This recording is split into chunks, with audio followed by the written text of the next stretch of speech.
Good morning students. आज हम देखते हैं एक फर्स्ट ऑर्डर फर्स्ट डिग्री की डिफरेंशियल इक्वेशन हो उसे किस तरह से सॉल्व किया जाता है। जैसा कल हमने बताया था कि हमारे पास चार तरह के मेथड्स हो सकते हैं। सबसे पहला हमने कहा था equation in which variables are separable. कि डिफरेंशियल इक्वेशन अगर इस तरह की हो कि जिसमें वेरिएबल सेपरेट हो सकते हो, यानी कि एक तरह से इक्वेशन कुछ इस तरह की हो f1x dx plus f2y dy equal to 0 type की इक्वेशन हो, तो ये देखिए वेरिएबल सेपरेट हो सकते हैं कि x y के सारे टर्म्स हमारे पास dx के साथ में आएंगी है, y के सारे टर्म्स dy के साथ में आएंगी है। अगर इक्वेशन इस तरह की हो जिसमें हम वेरिएबल्स को इस तरह से सेपरेट कर सकते हो, तो पहला काम हमने ये वेरिएबल्स को सेपरेट करना है। सेपरेट होने के बाद में इनको इंटीग्रेट कर लेना, तो ये इंटीग्रेशन के बाद में हमारे पास इसका सॉल्यूशन आ जाएगा। कुछ एग्जांपल्स देखते हैं।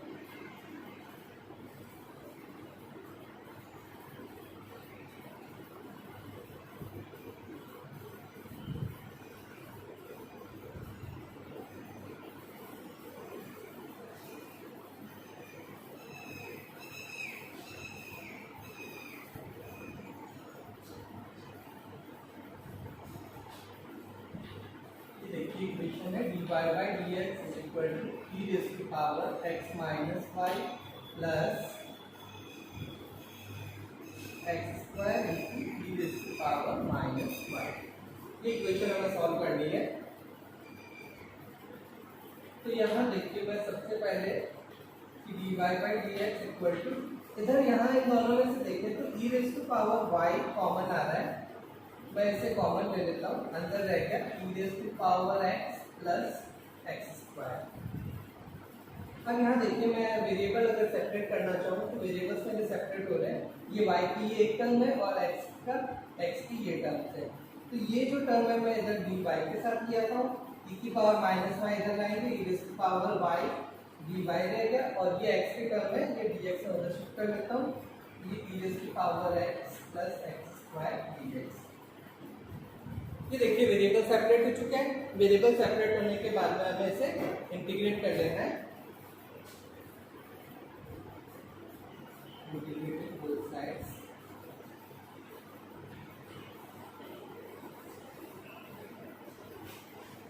Integration e raised to power y dy is equal to integration e raised to power x plus x square dx।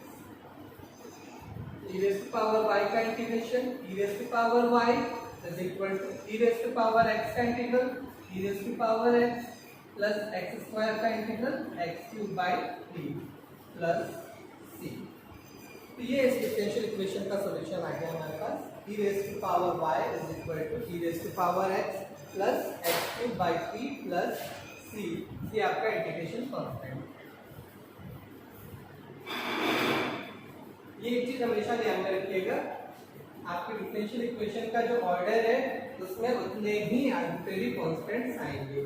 ये हमारी इक्वेशन फर्स्ट ऑर्डर की है, तो हमारे पास एक कांस्टेंट जरूर आएगा और एक ही कांस्टेंट आएगा। क्लियर? देन एक दो प्रॉब्लम्स और देखते हैं। नेक्स्ट एक प्रॉब्लम और देखते हैं।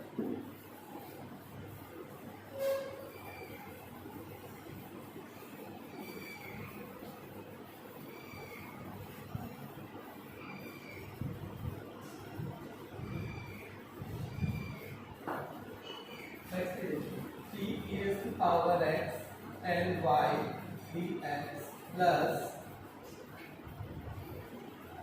1 minus e raised to power x x square y dy equal to 0। तो ये एक फर्स्ट ऑर्डर फर्स्ट डिग्री की डिफरेंशियल इक्वेशन हमें दे रखी है और इसे हमें सॉल्व करना है। तो सॉल्व करने के लिए सबसे पहले मैं ये देखता हूँ कि क्या मैं वेरिएबल्स को सेपरेट कर सकता हूँ। यहाँ देखिए x के साथ में ये एक y की टर्म tan y आई हुई है और इधर dy के साथ में ये y की टर्म और साथ में एक x की टर्म और आ रखी है 1 minus e raised to power x। तो अगर मैं इन्हें सेपरेट कर सकता हूँ तो इस तरह से कर सकते हो कि ये x की सारी टर्म्स dx के साथ में रहे और y की टर्म सारी dy के साथ रहे। तो देखिए बहुत सिंपल सा है, मैं throughout 1 minus e raise to power x into tan y से डिवाइड कर देता हूँ। तो ये देखिए अब मेरे पास रह गया 3 e की power x upon 1 minus e की power x dx plus sec square y upon tan y dy equal to 0। तो ये इस इक्वेशन को tan y into 1 minus e की पावर x से हमने डिवाइड किया, ये tan y यहाँ पे कैंसिल हो गया, अपॉन में 1 माइनस e की पावर x रह गया, ये 3 की पावर x ऐसे की जाइए, dx ऐसे की जाइए, प्लस यहाँ पे 1 माइनस e की पावर x कैंसिल हो गया, tan y डिवाइड हो गया इंटू ये sec स्क्वायर y dy, ये हमारे पास ऐसे हो जाएगा इक्वल टू 0। अब ये देखिए इस इक्वेशन में हमारे वेरिएबल सेपरेट हो चुके हैं, ये पूरी कंप्लीट x की टर्म dx के साथ में, ये कंप्लीट y की टर्म dy के साथ में। तो अब हम इसे इंटीग्रेट कर देते हैं,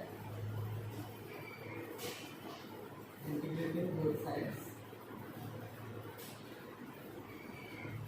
इंटीग्रेशन e की power x upon 1 minus e की power x dx plus integration sec square y upon tan y dy equal to 0। अब देखिए ये इंटीग्रेशन फर्स्ट इंटीग्रेशन में, इसे इंटीग्रेट करने के लिए मैं 1 माइनस e की पावर x को u मान लूँ, तो माइनस e की power x dx du, and second integration में मैं tan y को v मान लेता हूँ, तो it means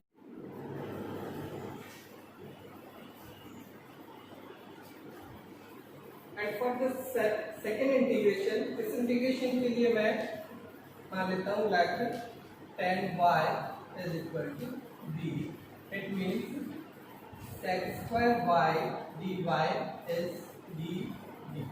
Now putting these values in this integration, you get 3 integration e raised to power x dx, e raised to power x dx is minus du upon 1 minus e raised to power x, 1 minus e raised to power x is u, plus in second integration sec square y dy, sec square y dy is dv upon tan y is v equal to 0। अब इसे integrate करना है, तो ये हो गया minus 3 1 by u du is log u plus 1 by v is log v is equal to say log integration constant से log c।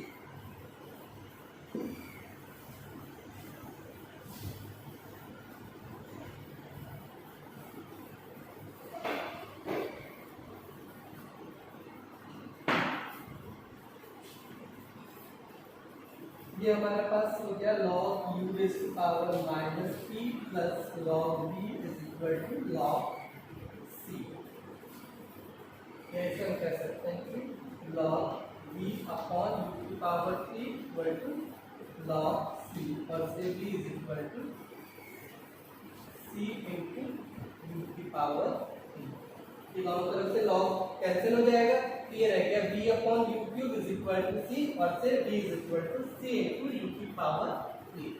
अब ये u और v की वैल्यूज रख लें, तो देखिए v हमारे पास था tan y, so it is tan y is equal to c into u cube, u हमारे पास है 1 minus e raised to power x, so it is 1 minus e raised to power x whole cube, और से y is equal to tan inverse c into 1 minus e raised to power x whole cube। So it is the required solution। तो ये हमने देखा कि अगर एक equation differential equation इस तरह की हो, फर्स्ट ऑर्डर फर्स्ट डिग्री की डिफरेंशियल इक्वेशन है, और जिसमें हम वेरिएबल्स को सेपरेट कर सकते हैं, अलग अलग कर सकते हैं, तो हमें करना है क्या है, दोनों वेरिएबल्स को अलग अलग करना है, x की टर्म dx के साथ में, y की टर्म्स dy के साथ में, दोनों टर्म सेपरेट होगी, उसके बाद में सिंपली उन्हें इंटीग्रेट कर लेना है, तो हमारे पास हमारा सोल्यूशन आ जाएगा। देन नेक्स्ट पीरियड में हम डिस्कस करते हैं कि इक्वेशन अगर हमारी इस तरह की हो जिसमें वेरिएबल सेपरेट नहीं हो सकते हो लेकिन इक्वेशन होमोजीनियस हो, यानी कि समघातीय हो, तो उसे हम किस तरह से सॉल्व करते हैं ये हम नेक्स्ट पीरियड में डिस्कस करते हैं। Thank you.